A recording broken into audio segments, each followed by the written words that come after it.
ওং কালিতারা মহাবিদ্যা ষোড়শী ভুবনেশ্বরী ভৈরবী ছিন্নমস্তা চ বিদ্যা ধূমাবতী তথা বগলা সিদ্ধ বিদ্যা আচ মাতঙ্গী কমলাত্মিকায় তো দশ মহাবিদ্যা সিদ্ধ বিদ্যা প্রকৃতিতা জয় মা তারা, জয় জয় তারা। সবাই ভালো থাকুন, সুস্থ থাকুন। স্টুডিওতে হাজির হয়ে গেছি আজকে সরাসরি অনুষ্ঠানে আপনাদের সামনে। স্টুডিওতে যাদের জন্ম তারিখ জন্ম সময়গুলো ইংরেজিতে হাতের কাছে আছে তারা ফোন করতে পারেন। আমি চেষ্টা করব আপনাদের প্রশ্নের যথাযথ উত্তর দেওয়ার।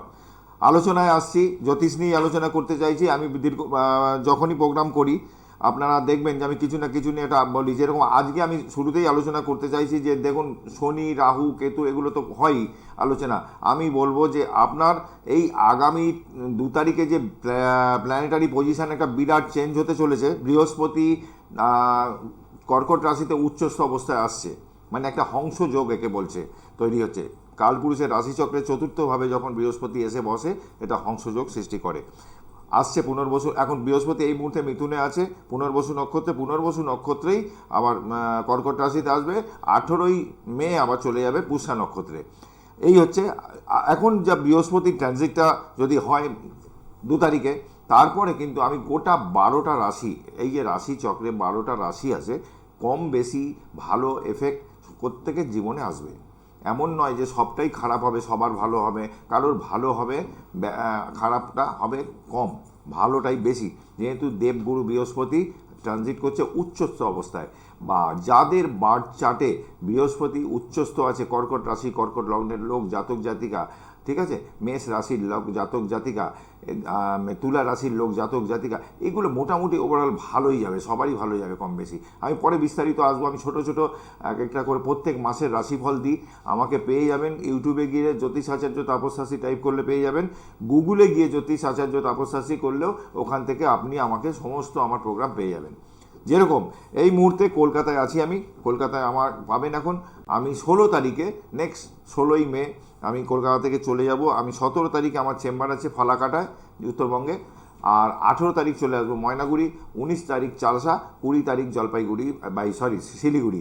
এই হচ্ছে আমার আপাতত শিডিউল। যারা উত্তরবঙ্গের লোক আছেন তারা আগে থেকে বুকিং করে নেবেন। বুকিং নাম্বার স্ক্রিনে যাচ্ছে, দেখে নিন।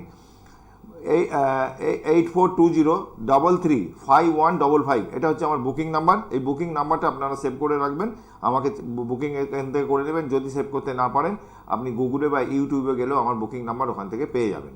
ভালো থাকবেন। আমি যেটা আলোচনা করতে চাইছি, এবারে আসছি যে মাঙ্গলিক দোষ। বহু জাতক জাতিকা যাদের বার্থ চার্টে দেখি মাঙ্গলিক দোষ, কিন্তু বিবাহ হয়ে যাওয়ার পর তারা তখন ঝামেলায় যখন পড়ে তখন আসে জ্যোতিষীর কাছে যে দাম্পত্য জীবনে সমস্যা শুরু হয়ে গেছে, কারোর ডিভোর্সের কেস কোর্ট অবধি চলে গেছে, এই রকম পরিস্থিতি আসে। তা আমি বলি, বহুবার বলি যে দেখুন, মাঙ্গলিক দোষ যাদের আছে, যেরকম মঙ্গল লগ্নে থাকলে মাঙ্গলিক চতুর্থে, সপ্তমে, অষ্টমে, দ্বাদশে, যাদের এই মাঙ্গলিক দোষ আছে তারা একটু পারলে বিয়ের আগে অন্তত কাটিয়ে নিন এটাকে। বিশেষ হোমযজ্ঞ, পুরোটা কাটে না এটাও ঠিক, কিন্তু অনেকটাই কিন্তু হয় কাজ। এছাড়া আমাদের শাস্ত্রে যা বিধান আছে তার বাইরে তো যেতে পারবো না। আপনাকে হোমযজ্ঞের মাধ্যমে এটা করতে হবে, মাঙ্গলিক দোষটা কাটিয়ে নিতে হবে। কালসর্প কুণ্ডলিতে অন্য কোনো দোষ যদি থাকে সেক্ষেত্রে সেগুলো করিয়ে নেবেন, একসাথে সবটাই করিয়ে নেবেন। এবার আসছি আমি যে এই মুহূর্তে প্ল্যানেটারি পজিশন যা আছে আজকের দিনে। মঙ্গল বসে আছে মেষের ঘরে সক্ষেত্রে, রবি বুধ বসে আছে বৃষ রাশির ঘরে, বৃহস্পতি এবং শুক্র মিথুনে আছে, কেতু রয়েছে সিংহে, শনি রয়েছে মীন রাশির ঘরে এবং রাহু রয়েছে কুম্ভ রাশির ঘরে। তা আগামী 29শে জুন বুধ মিথুনে চলে যাবে, মানে বৃষ থেকে মিথুনে বুধ চলে যাবে। সেক্ষেত্রে তখন হয়ে যাবে বৃহস্পতি শুক্র বুধ একত্রে হয়ে যাবে। আচ্ছা, বৃহস্পতি 2রা জুন কর্কটে যাবে, 9 জুন শুক্র কর্কটে যাবে, 15ই জুন রবি মিথুনে চলে যাবে, তখন হয়ে যাবে চন্দ্র বুধ রবি। 21শে জুন মঙ্গল বৃষ রাশিতে চলে যাবে এবং 22শে জুন বুধ কর্কটে থাকবে, বুধ বৃহস্পতি শুক্র একত্রে থাকবে। তা যাদের বার্থ চার্টে দেখা যাচ্ছে যে সন্তান, বিশেষ করে এডুকেশান নিয়ে আপনার সন্তানকে নিয়ে টেনশান আছে, তাদেরকে বলবো যে বাচ্চাদের বার্থ চার্টগুলো একটু অ্যানালিসিস করান নিকটবর্তী কোনো অ্যাস্ট্রোলজারের কাছে। আপনি এটাকে করিয়ে নিন, কারণ ছেলের আপনার এডুকেশান উচ্চবিদ্যার যোগ আছে কি না, আপনার ছেলে সায়েন্স এডুকেশান নিতে পারবে কি না, কমার্সে যাবে কি না, টেকনিক্যাল দিকে গেলে কোন দিকে দিলে ভালো হবে, ডাক্তারি হবে না ইঞ্জিনিয়ারিং হবে না কি হবে, এইগুলো ডিটেলসে একটু আলোচনা করে নেওয়ার দরকার আছে। বাচ্চা যদি পড়াশোনা ঠিকমতো না করে, ধরুন আপনি টিউটার দিয়েছেন, সব কিছু করছেন, চেষ্টা করছেন, যা রেজাল্ট পাওয়া উচিত সেই অনুযায়ী হচ্ছে না, সেক্ষেত্রে আপনাকে প্রথমে বুঝতে হবে যে আমার বাড়ির বাস্তু ঠিক আছে তো, আপনার বাড়ির north east corner south east corner damage নয় তো, উত্তর পূর্ব কোণে ঠাকুরের স্থান থাকা উচিত, সাউথ ইস্ট কর্নার যেরকম রান্নাঘর থাকা উচিত, এইগুলো আপনাকে একটু দেখতে হবে। আপনার বাড়ির বাস্তু যদি খারাপ থাকে, আপনি 6টা আংটি পরেও কিছু করতে পারবেন না। সন্তান পড়াশোনায় বাধা, হাজব্যান্ড ওয়াইফের দাম্পত্য কলহ লেগে থাকবে, আর রোগ ভোগে টাকা চলে যাবে। আলমারিতে টাকা রাখবেন, দেখবেন ওষুধ কিনতে কিনতে বেরিয়ে যাচ্ছে। ঝুট ঝামেলা, এবার সন্তানের বিয়ে দেবেন, সেক্ষেত্রেও বাধা, বিয়েতেও বাধা আসবে। নমস্কার, কে আছেন? হ্যালো। হ্যাঁ নমস্কার। হ্যাঁ দাদা নমস্কার। হ্যাঁ, কোথা থেকে বলছেন? আমি ইচ্ছাপুর থেকে বলছিলাম। আপনি বলুন, ডেট অফ বার্থটা বলুন। ডেট অফ বার্থ হচ্ছে 5 মার্চ। কার এটা? এটা আমার। আচ্ছা, 5 মার্চ 1900 কত? 1983। 83? হুম হুম হুম। 1983 জন্মের সময় বলুন। 14 কি জানতে চান? সময় একটু ডাল যাচ্ছে, মানে কাজের ক্ষেত্রে কর্মক্ষেত্রে খুব ডাল যাচ্ছে। জন্ম কি কলকাতায় হয়েছে? হ্যাঁ হ্যাঁ, কলকাতাতেই। হ্যাঁ। আপনার নিজস্ব রাশি লগ্ন কিছু জানা আছে? আপনার ধনু লগ্ন আর রাশি হচ্ছে বৃশ্চিক। হ্যাঁ, রাশিটা জানতাম, লগ্নটা জানা ছিল না। ধনু লগ্ন বৃশ্চিক রাশি, মাঙ্গলিক দোষ আছে। আচ্ছা আচ্ছা, মেন আপনার যেরকম মেন প্রশ্ন কি, যেরকম আইনি জটিলতা জীবনে আসতে পারে, পাইলসের রোগ আপনার জীবনে আসতে পারে, আপনার পায়ে চোট আঘাত লাগতে পারে, এইগুলো হতে পারে আপনার। বর্তমান কাজের জায়গায় কর্মক্ষেত্রটা কি সিচুয়েশনে আছে সেটা একটু জানতে চাইছি, আর ফিনান্সিয়াল দিকটা একটু কবে ঠিকঠাক হবে। আচ্ছা, একটু বলি। আপনার যেহেতু লগ্ন ধনু, সপ্তম অষ্টম, ও আপনার ধনু লগ্ন সপ্তম অষ্টম নবম দশম, 10th হাউস, দশমপতি বুধ। আপনি পাবলিক রিলেটেড জব কিছু করেন? হ্যাঁ হ্যাঁ, 10th এর লর্ড 3rd হাউসে বসে আছে, পাবলিক রিলেটেড জব করেন, কিন্তু এই মুহূর্তে বিরাট কিছু উন্নতি কিন্তু দেখছি না আমি। কারণ আপনার এই যে 2 তারিখে বৃহস্পতি, ওইটা নিয়ে আলোচনা করছিলাম, কেতুর দশা চলছে আপনার 2028 অবধি, সাথে বৃহস্পতির অন্তর্দশা, কেতু লগ্নে বসে আছে। অ্যালার্জেটিক প্রবলেমটা আপনার কিছু দিয়েছে? অ্যালার্জিক প্রবলেম হুম। ওই আছে, ওই একটুখানি স্কিনের প্রবলেম হয়। আচ্ছা, এই মুহূর্তে মা আপনার সুস্থ আছেন? না, মায়ের চলতে ফিরতে হাঁটা চলা করতে ব্যথা? হ্যাঁ, মা নেই। কারণ এই মুহূর্তে 4th হাউসে আপনার শনি বসে রয়েছে, সেই জন্য বললাম। আচ্ছা, আপনি একটু নিজেও রাস্তায় চলাফেরা করবেন, দেখে পায়ে চোট পাবেন। চাকরি যদি বলেন, বৃহস্পতি অষ্টমে ট্রানজিট করছে, 8, 9, 10, 11, 12, 1, 2, 3, 4।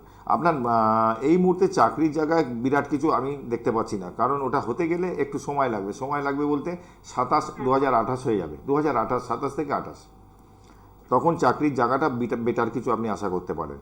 এছাড়া আপনার এই মুহূর্তে বৃহস্পতি ট্রানজিট কর্কটে যেই করবে, আপনার চতুর্থভাবেও দৃষ্টি দেবে। চতুর্থভাবে যদি ব্যয় যেরকম বাড়বে, বিদেশ যাত্রার যোগ আসবে যেরকম, চতুর্থভাবে দৃষ্টি দেওয়ায় ইনকামও কিছু হবে, একদম হবে না তা না, ইনকামও হবে, কিন্তু চতুর্থভাবে যখন দৃষ্টি দেবে, আপনার কিন্তু বাড়িতে নতুন যানবাহন, নতুন ঘর, এগুলো কিন্তু জমি জায়গা, এগুলো কিন্তু একটা পজিটিভ কিন্তু দিক আছে। বা বাড়িতে কোনো মাঙ্গলিক অনুষ্ঠান কারোর, এটা কিন্তু দেখাচ্ছে।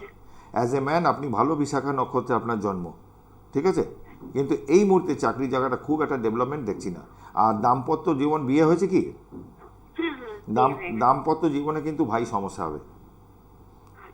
কেন বলছি, এখানে আমার প্রোগ্রামগুলো যদি গুগলে যাও বা ইউটিউবে যাও, দেখবে আমি বলি লগ্নে কেতু সপ্তমে রাহু, বা লগ্নে রাহু সপ্তমে কেতু, এই ধরনের যাদের কানেকশান আছে তাদের লাইফে তৃতীয় ব্যক্তি চলে আসে। তৃতীয় ব্যক্তি তোমার মাধ্যমে আসতে পারে, হাজব্যান্ডের মাধ্যমে আসতে পারে, এইটা থেকে সতর্ক থাকবে। এটা কিন্তু হয়। 7th হাউসে রাহু, তোমার যে কাস্ট তার থেকে নিচু কাস্টে বিয়ে করেছো, তোমাদের যে কাস্ট সেই কাস্টে তো বিয়ে হয়নি, আদার কোনো কাস্ট? একদম ভাই, জ্যোতিষটা খুব অথেন্টিক জিনিস, খুব মানে ম্যাথামেটিক্যাল ক্যালকুলেশন, একদম সাইন্টিফিক। যদি সঠিক ডেট অফ বার্থ যায় বলা যায়।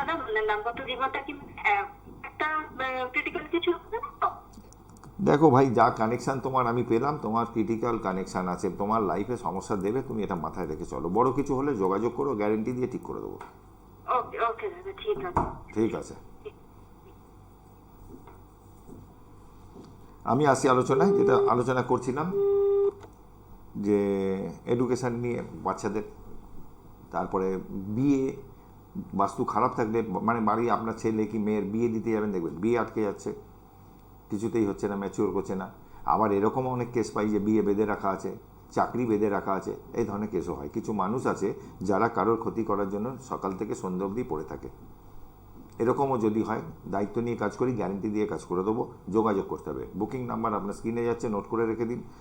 যদি কাউকে বান মেরে থাকে, যদি মনে হয় যে হ্যাঁ ডাক্তার বলছে সমস্ত রিপোর্ট ওকে, তারপরেও কেন ভুগছে লোকটা, সেক্ষেত্রে কিন্তু ডাউট একটা আসে, জিজ্ঞাসার চিহ্ন চলে আসে, ওইখানটাই হচ্ছে কাজ। তখন দেখতে হবে যে কী করা আছে ওনার উপর। যদি সেরকম কিছু হয় সেটাও ঠিক করে দেওয়া যাবে, দায়িত্ব নিয়ে করি আমি কাজ। ভালো থাকবেন। আমি আবারও চলে আসছি আলোচনায়। এবারে আমি বলছি যে বর্তমান যে প্ল্যানেটারি পজিশান এখনকার এই মুহূর্তে প্ল্যানেটারি পজিশান যা আছে, বৃহস্পতি ট্রানজিট করা মাত্রই বিশেষ করে মেষ রাশির জাতক জাতিকা যারা আছেন তাদের কিন্তু নতুন যানবাহন, নতুন বাড়ি, এটা কিন্তু হওয়ার মতন একটা দারুণ কানেকশান আছে। হ্যাঁ, নতুন বাড়ি, নতুন যানবাহন, বিয়ে বাড়িতে কারোর হওয়া, এই কানেকশানগুলো কিন্তু ভালো আছে। এবং আপনার চাকরি কিন্তু একটা চেষ্টা করুন, বা চাকরিতে প্রমোশন হতে পারে, আটকে আছে সেটা হতে পারে, বা আপনি চাকরি ট্রান্সফার চাইছেন, ট্রান্সফারের জায়গাটাও কিন্তু তৈরি হয়েছে, এগুলো কিন্তু একটু চেষ্টা করুন। ভালো টাইম। শনি মীন রাশির ঘরে বসে আছে, মীন রাশির ঘরে বসে আছে। 7.5 এখন চলছে কুম্ভ রাশি, মীন রাশি এবং মেষ রাশি, এই তিনটে ঘরে কিন্তু 7.5 চলছে। যাদের 7.5 চলছে তারা টের পাচ্ছেন হারে হারে, বিশেষ করে এই মুহূর্তে মীন রাশি হারে হারে টের পাচ্ছে। তার শরীর নিয়ে ভোগান্তি, মাকে নিয়ে ভোগান্তি, বা দাম্পত্য সমস্যা, দুনিয়ার সমস্যা, কর্মক্ষেত্রে বাধা, সর্বক্ষেত্রে বাধা।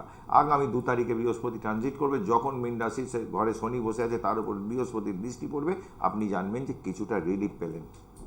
1টি বছর বৃহস্পতির দৃষ্টিটা থাকবে মীনের ঘরে, নবম দৃষ্টি পড়বে, কিছুটা হলেও আপনি রিলিফ পাবেন।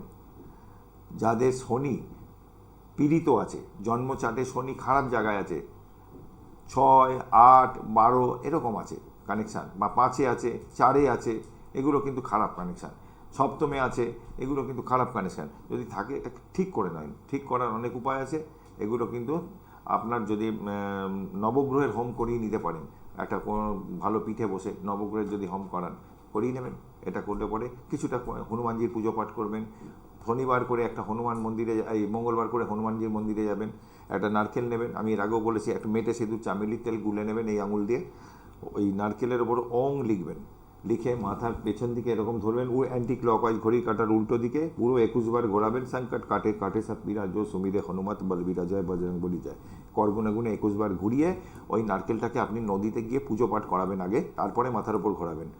আগে ওখানে পুরোহিতকে দিয়ে পুজো করিয়ে নামগোত্র দিয়ে তারপর ঘুরিয়ে ওটা নদীতে গিয়ে ফেলবেন। এমন নদীতে ফেলবেন যেখানে জল প্রবাহিত হয়, মানে আপনি ড্রেনে ফেলে দেবেন না, ড্রেনে ফেলবেন না, নদীতেই দেবেন, বা পুকুরেও দেবেন না, নদীতে প্রবাহিত জলে দিতে হয়। এটা করুন, যদি করতে পারেন কিছুটা ভালো থাকবেন। হনুমানজির বাড়িতে পঞ্চমুখী হনুমানজির ছবি লাগান, ছবি লাগিয়ে সেক্ষেত্রে আপনাকে একটু পুজো পাঠ এগুলো করতে হবে, পুজো পাঠ করবেন, হনুমান চালিসা পড়তে পারেন। জীবনে একটা জিনিস মাথায় রাখতে হবে যে পৃথিবীতে যখন এসেছেন আপনি পূর্বজন্মের কর্মফল কিছু হলেও নিয়ে এসেছেন। দাম্পত্য সমস্যা জীবনে আসে, ফেস করতে হয়। অনেকে বিয়েই হয় না সারা জীবন, আবার অনেকে বিয়ে করেছে, সংসার থেকে টেকে নিয়ে আবার একটা বিয়েতে চলে গেছে, ওটাও টেকে নিয়ে আবার একটা বিয়েতে চলে গেছে। নানান রকম সমস্যা সংসারে থাকে। জীবনটা লড়াই করতে করতে আপনার একটা টাইম আসবে, বার্ধক্যে পৌঁছবেন, দেখবেন যে আস্তে করে আপনাকে নিয়ে চলে যাবে মানে আপনাকে যেতে গেলেও অনেক সময় খুব কম মানুষ আছে ভাগ্যবান যারা পড়ে আর মরে।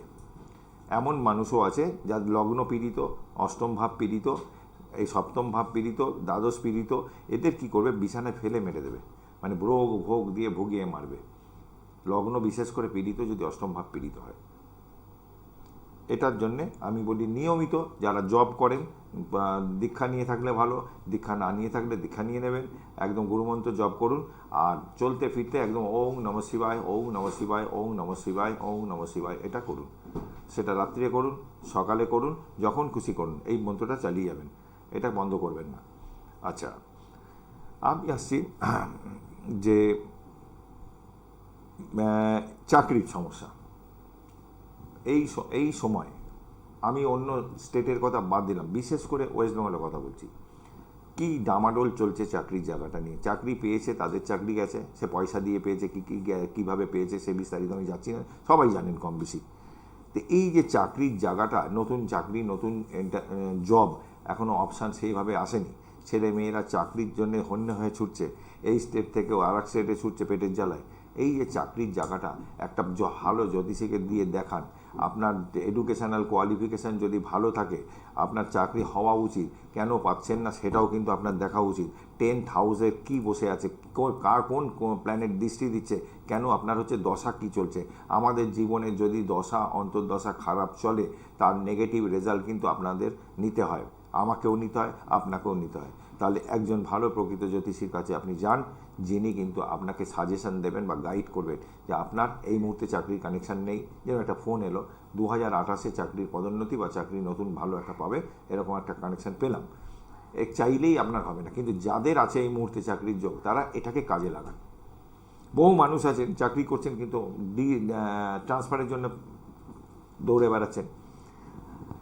এই যে বললাম মেষ রাশি বা মেষ লগ্নের জাতক জাতিকা যারা আছে, তারা চাকরির জন্য ট্রান্সফারের জব যারা করেন তারা চেষ্টা করুন যে হোম টাউনে ট্রান্সফার করা যায় কিনা, খুব ভালো সময় আগামী একটা বছর। আর নতুন জব চেষ্টা করুন, চাকরি যাতে পাওয়া যায়, নতুন জব চেষ্টা করুন। আর তুলা রাশির জাতক জাতিকা তারা বলবো তারাও চেষ্টা করুন, চাকরির জন্য নতুন জব কিন্তু পাওয়ার মতন একটা ভালো কানেকশান তৈরি হচ্ছে। এই যে বৃহস্পতির ট্রানজিটটা, এই ট্রানজিটটা 12-13 বছর বাদে হলো, এবং কর্কট রাশির ঘরে যখন বৃহস্পতি আসবে, এটা আসবে পুনর্বসু নক্ষত্রেই আসবে, কিন্তু 18 তারিখ পুষ্যা নক্ষত্রে আবার চলে যাবে। এই যে বৃহস্পতির এই যে অতিচার গতিতে আসা ট্রানজিটটা বহু মানুষের জীবনে সুফল এনে দেবে, সুপ্রভাব সুফল একই হলো, ওইটা পাবেন। আমি পরে বিস্তারিত যাব কোন রাশি জুন মাস কীরম যাবে, কোন রাশির জুন মাসে কী কী হতে পারে, চাকরি হতে পারে, বাড়ি হতে পারে, গাড়ি হতে পারে, কী বিস্তারিত আমি যাবো। আমার প্রোগ্রামগুলো ওয়াচ করতে হবে, প্রোগ্রামগুলো করবেন ওয়াচ। আপনি ইউটিউবে যাবেন জ্যোতিষ আচার্য তাপস শাস্ত্রী, সাবস্ক্রাইব করতে পারেন। আর গুগলে যদি গিয়ে বলেন জ্যোতিষ আচার্য তাপস শাস্ত্রী, আমার পেজ আছে, অফিসিয়াল পেজ, ওখানেও কিন্তু আপনি গিয়ে আমার টোটাল প্রোগ্রাম বায়োডাটা পেতে পারেন। উত্তরবঙ্গ যেরকম যাই, পাশাপাশি আমি গুয়াহাটি চাই। এবার যারা উত্তরবঙ্গের লোক আছে বা নর্থ ইস্টের লোক আছে তারা যোগাযোগ করে নেবেন বুকিং নাম্বারে 8420335155, বুকিং নাম্বার এটা, এই নাম্বারে যোগাযোগ করবেন। আমি এবারে আসছি যে ডিভোর্স। বহু কেস দেখি এরকম আসে যে বিয়ে হয়েছে 6 মাস 8 বছর, 1 মাস 8 মাস 6 মাস 1 বছর হয়ে গেল, তার মধ্যেই ডিভোর্সের ফাইল। 12 বছর প্রেম করেছে, 12 বছর প্রেম করেছে, বিয়ে করেছে, বিয়ে করেই দেখা যাচ্ছে যে ব্যাস সংসার ভেঙে যাচ্ছে। প্রত্যেকটা জিনিসের একটা লজিক আছে, কেন সংসারটা ভাঙছে তারও একটা লজিক থাকতে হবে, এমনি হবে না। এটা কি আছে, আর মাঙ্গলিক দোষ আছে কি, সপ্তম ভাব পীড়িত আছে, সপ্তমপতি দ্বাদশের সাথে বা অষ্টমকে নিয়ে দ্বাদশের সাথে কানেক্টেড কিনা, প্রতিটা জিনিসের কিন্তু একটা লজিক থাকে। এবার বিয়ে যখন করে মানুষ তখন কিন্তু ভাবনা চিন্তা করে না। যদিও ইদানিং এখন সব ম্যাট্রিমনি থেকে যে বিয়েগুলো হচ্ছে, এরা পুরো ম্যাচ মেকিং করিয়ে নিচ্ছে যে হ্যাঁ এটা এগোনো যাবে কি যাবে না। এরকম আজকে সকালে আমার কাছে একটা এসেছিলো যে জটক বিচার করে বলে দিতে হবে যে এই বিয়েটা আমরা এগোবো কি না, মেয়ের বাড়ি থেকে পাঠিয়েছে অফার। তা এগুলো একটু মেনে চলা উচিত, না মেনে চললে কী হবে, আগামী দিনে পস্তাতে হবে। সমস্যা যখন গাড্ডায় পড়বে তখন আপনাকে অ্যাস্ট্রোলজারের কাছে ছুটতে হবে বা তান্ত্রিকের কাছে ছুটতে হবে, যাতে এই ডিভোর্সটাকে আটকানো যায়। একবার কোর্টে কেস ফাইল যদি হয়ে যায় সেক্ষেত্রে আটকানো কিন্তু যত বড় তান্ত্রিকই হোক খুব চাপ হয়ে যায়। পারলে তার আগে আসুন, কোর্টে যখনই চলে গেল রায়টা আপনার ফেভারে যাতে যায় সেই কাজটা করে দেওয়া যাবে, যাতে রায়টা আপনার ফেভারে থাকে। আটকাতে গেলে তার আগে আসুন, থালা বাসন ঘটি ছোড়াছুড়ি না করে আমি বলবো তার আগে ভালো অ্যাস্ট্রোলজারের কাছে যান, কী সাজেশান আছে জেনে নিন। আগে থেকে তার সম্পর্কে একটু জেনে নিন, তিনি কী ধরনের কাজ টাজ করে, কেমন কাজ করে একটু জেনে নিন, খোঁজখবর নিয়ে যাবেন। জ্যোতিষ এমন একটা সাবজেক্ট, সাইন্টিফিক ক্যালকুলেশন পুরো একদম, যার জন্যে জন্ম তারিখ জন্ম সময়টা সঠিক চাওয়া হয়। একটা অচেনা মানুষের সম্পর্কে যখন এত কিছু বলে দেওয়া যায় তাহলে সাবজেক্টটা ভুলটা কোথায়? সাবজেক্টটা একদম পারফেক্ট সাবজেক্ট আছে, সঠিক সাবজেক্ট আছে, কিছু জ্যোতিষী বাজারে আছে যারা পড়াশোনা না করে বসে পড়েছে, তাদের জন্য মার্কেটটা বদনাম হচ্ছে। যার জন্য বললাম যার কাছেই যান XYZ খোঁজ খবর নিয়ে যান। আমি কোনোদিন আমার প্রোগ্রামে দেখবেন যারা ফলো করেন, আমি কোনোদিন কখনো বলি না যে আমার কাছে আসুন, আমি বলি না এটা। যার প্রয়োজন হবে আসবে, যার প্রয়োজন হবে আসবে না। তবে হ্যাঁ, যে কাজটা করি আমি একটু দায়িত্ব নিয়ে করি, কারণ আমি দায়িত্ব নিয়ে আজকে যদি আপনার কাজটা করে দিতে পারি, আপনি আরও 5টা আমাকে লোক দেবেন যে এই লোকটার কাছে গেছিলাম, আমার কাজটা হয়েছে, আপনি যান ওখানে। এই কারণে খুব কাজটা সিরিয়াসলি করার চেষ্টা করি। আচ্ছা, এবারে আসি। দেখুন, অনেক কিছু বললাম, বাস্তু সম্পর্কেও বললাম। আমি বাস্তুতে বলবো, যাদের বাস্তু খারাপ আছে মাঝে মধ্যে আপনারা একটু বাস্তুতে ছোবরা, ধুনো, কর্পূর আর সাদা সর্ষে 1 চিমটি দেবেন, 5টা লবঙ্গ দিয়ে দেবেন, আর একটুখানি ওই গুগুল বলে একটা জিনিস পাওয়া যায় গাছের আঠার মতন, ওইটাও কিন্তু ধুনোচির মধ্যে দিয়ে দেবেন, বাড়ির বাস্তুদোষ নাশ হয়। সন্ধ্যেবেলা করে এটা জ্বালিয়ে দেবেন। আর শনিবার মঙ্গলবার ওতে 5টা বোটাওয়ালা শুকনো লঙ্কা ফেলে দিতে পারেন। বাস্তুতে যদি কোনো নেগেটিভ এনার্জি থাকে, মানে প্যারানর্মাল অ্যাক্টিভিটিস যাকে বলা হয়, এরকম যদি থাকে যোগাযোগ করবেন। মানে অদ্ভুত কিছু ঘটছে যেগুলো আপনারা সচরাচর কেউ দেখতে পায় না, সেগুলো আপনারা ফিল করছেন, বুঝতে পারছেন, চোখে কিছু দেখতে পাচ্ছেন না কিন্তু বাড়িতে হচ্ছে, এরকম হলে যোগাযোগ করবেন। স্ক্রিনে বুকিং নাম্বার আছে, যোগাযোগ করবেন, করে দেওয়া যাবে। ভালো থাকবেন, আবারও দেখা হবে আপনাদের সামনে। এরকম ছোট ছোট ভিডিও নিয়ে আসবো, বা কোনো টপিক্সের ওপর কিছু কিছু আলোচনা যেগুলো করি, এগুলো যদি জানতে হয় নাম্বারটা বুকিংটা সেভ করুন, আর ইউটিউবে যান, গুগলে যান, গিয়ে সেভ করে নেবেন। 16 তারিখ আমি চলে যাচ্ছি উত্তরবঙ্গে, ফিরছি কলকাতায় 22 তারিখ। যারা কলকাতার মানুষ আছে, উত্তর কলকাতা হোক, দক্ষিণ কলকাতা হোক, বুকিং নাম্বারে যোগাযোগ করে নেবেন। ভালো থাকবেন। জয় মা তারা, জয় জয় তারা।